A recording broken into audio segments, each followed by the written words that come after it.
Hey guys, it's Jonathan with Project Positivity and The Positive Pin, and I am here with somebody that I've been meaning to interview for quite some time. Unfortunately, schedules conflict, but I'm here with Noah Miller. Now, I was told about Noah Miller through my girlfriend's sister, Margot, and she said, this guy is incredibly positive, he's incredibly optimistic, and I started kind of following some of the things you do, and without question, I think you're one of the most optimistic people in San Antonio. So I want to acknowledge your positivity with a positive pin and say, please accept this. Thank you for the positive energy that you contribute to the world right now. And first I want to ask you, you're a champion or a pioneer of hashtag Noah Strong, and tell us what that means. A friend in Houston actually came up with the hashtag Noah Strong and asked if I would be willing to use it when I was first diagnosed with cancer about 2 years ago.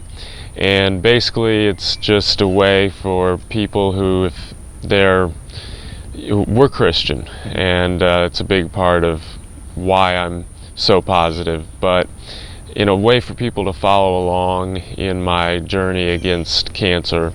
Mainly for my students, it started out at first, my student athletes. Wanted them really to kind of be able to see coach demands a lot out of you, but he also demands a lot out of himself, and how does he go about doing that when, you know, it could have gone different ways. You know, you get told you have cancer and there's inevitably a little bit of doom and gloom, and then I realized after I went that route in the car accident 15 years ago, it didn't help me get better. Yeah. It took longer actually than the doctors had said in certain aspects, so I decided why not try being positive this time. And so I used the hashtag positivity a lot on Facebook, so I was actually really excited to get in contact with you, because this is something that I like to do, is go out and talk to groups of young kids, high school, middle school. Yeah. I had a lady in Houston that actually told me that, and she sent me a testimonial. She said when she was going through cancer that she had the option to dwell on the negativity of it or think about the positivity, and she beat it. And she said, I know without question that if I had just focused on the negativity, and that she said I wouldn't be here now. So I think having an optimistic outlook on life, it's a fundamental thing if you want to be happy, if you want to live a good life, because we can all think about negative, we can all think about all the challenges we have. It's easier to go to the negative because there's always one thing after the other. Absolutely agree with that. Yeah. So you were a coach? Yes, I've been coaching for 12 years. I'm currently coaching over at San Antonio Christian School on a very part-time basis. San Antonio Force, which is a club volleyball team. So it's a good escape from the house. I get to get out there and go back to doing what keeps me positive. It was tough in the hospital because you can't get out, but as soon as I got back to San Antonio and got to the first practice, I was like, okay, makes it a lot easier to know that I can still, partial paraplegic or not, can still contribute and give back a lot to the young kids. Yeah, that's one of the things. I'm crafting a speech. I've given speeches before, but I want to create one that's really impactful, and it all seems to center around service. Like that's how you. When I've read about successful people, and we're not talking about monetary success, but just success in life and being happy, they achieve the most success by serving others, by giving others. Like your coaching, right? I mean, it does. It's the most rewarding thing. Yeah. And growing up, I thought money and a nice sports car was going to fulfill my happiness. We all think that. Then I found, what my true passion was, and then when I turned 28, I made a vow I was only going to work with my passion. So anything to do with athletics and kids. So since I did that, made that decision 4 years ago, it's been, other than the cancer part of it, the happiest 4 years of my life. I believe that. I truly believe that. And I'm actually right now writing letters. I have a friend, she teaches and mentors middle school age kids, and they were writing a few of them were talking about suicide and stuff. And so I've been writing them letters about how that doesn't, it's very selfish, and while it's not easy, here's some avenues you can go to find some positive thoughts when you may not think there's anything positive to think about. Yeah.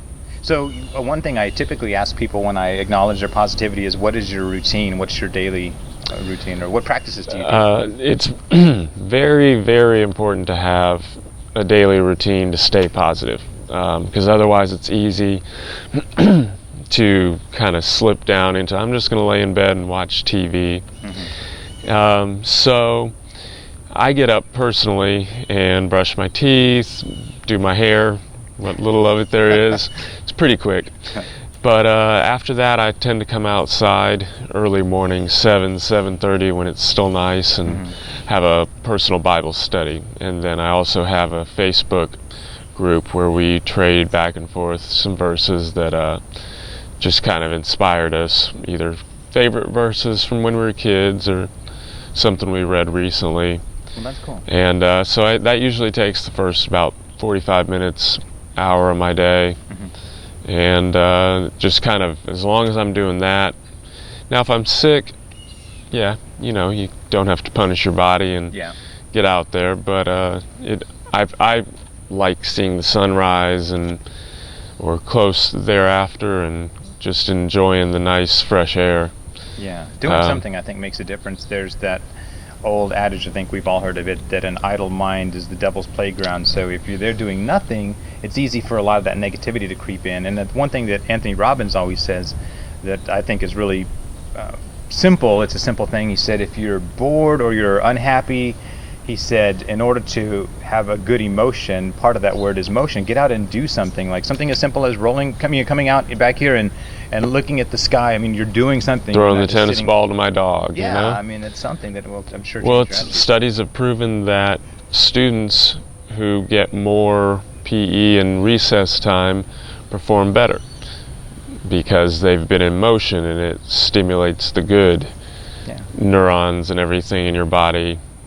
Unfortunately, I'm not up on all those chemicals, but I know it definitely helps. We did an experiment of that school I was teaching at in Houston, and the kids were they were happier and more focused and engaged, and ultimately more positive about their homework than the typical kid who gets their homework is like, okay, well, why are we giving you homework? What's the benefit to this? You'll pass your test. Yeah, no doubt. So if there's somebody out there that's kind of feeling down that happens upon this video, because I'm a true believer that we all have a message to share with somebody in the world, and it may not, like my message may not reach out to everybody, it may not touch everybody, but maybe it reaches one person or two people. If there's somebody out there that's watching this video that maybe they're going through a hard time, what do you tell them? Or what do you tell your students that maybe they feel down, or they feel that life's unfair? What do you tell them? I would tell them to, first of all, think big picture. There's a lot of things in the world that are probably worse than what's going on to you. But that being said, there are some things that are life-changing and major. You need to think of something that made you happy, whether that was getting the lead in the play, winning state championship in whatever sport, getting an A+ on your last math exam that you never thought you were going to be able to master Algebra 2.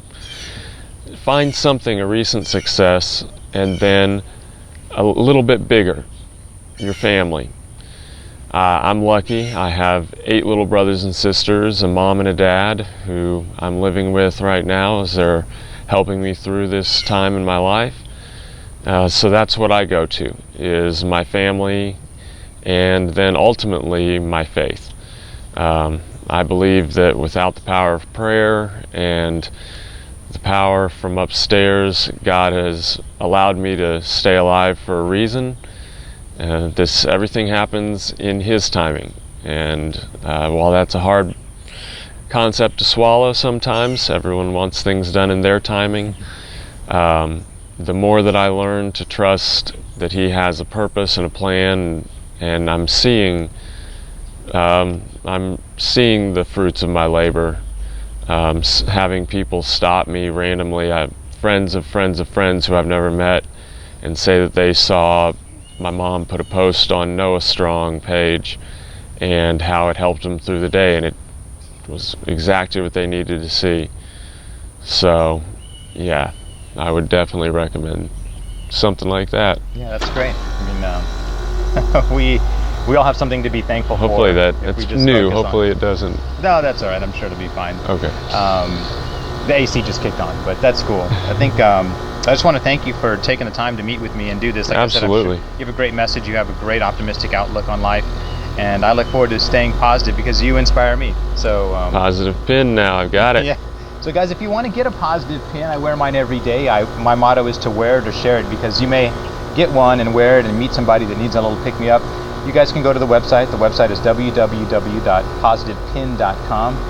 We have other inspiring interviews with people like Noah. It's at our blog. It's www.thinkpositiveblog.com. And if you know somebody that you would like to recognize for being positive like Noah, just reach out to me. You guys can contact me on either of those two websites. It has my contact information. And then once again, I want to thank you, Noah, for doing this. I sincerely Thank you, appreciate you Jonathan. taking the time. And guys, stay positive. Every day. Start off with a routine.